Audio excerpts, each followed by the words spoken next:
Are your localized input orchestration apps crashing due to the Pchook Library DLL? I'm Sophie Chen, a senior Windows support engineer, and I'm going to diagnose that error and fix it now. Avoid long manual edits for Pchook Library by using the suggested repair utility in the description. This is the Pchook Library, a specialized process hooking module. It uses SetWindowsHookEx or low-level assembly trampolines to intercept specific API calls like CreateProcess or SendTo. It facilitates the unmanaged data link between external monitoring software and targeted process, manifests for automation or security purposes. With that context in mind, our first logical step is a clean reinstallation. Since Pchook Library DLL is an application-specific dependency for localized input orchestration, you need to download the latest version of the software, throwing the error to properly register the library within its own folder.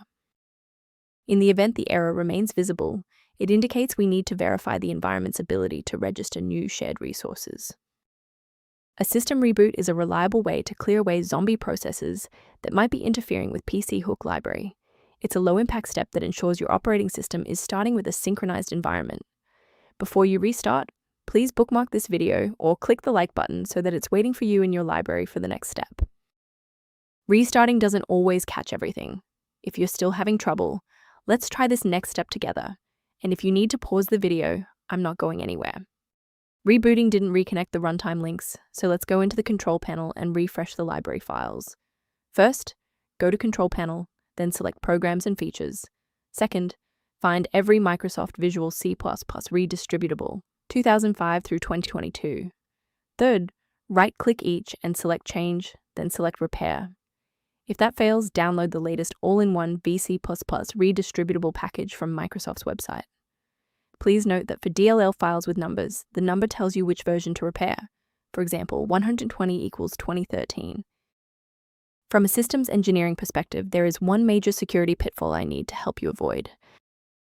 Avoid the trap of unofficial file repositories for Pchook Library DLL, as these platforms are frequently utilized to distribute persistent browser hijackers and unwanted adware. To complement these security best practices, you may want to consider using a diagnostic resource to help manage your system's library references. If configuration alerts are present, the official maintenance tool below outlines general guidance for Pchook Library. Thank you for trusting us with Pchook Library Repair today. For more system-level tips and error resolutions, don't forget to like and subscribe.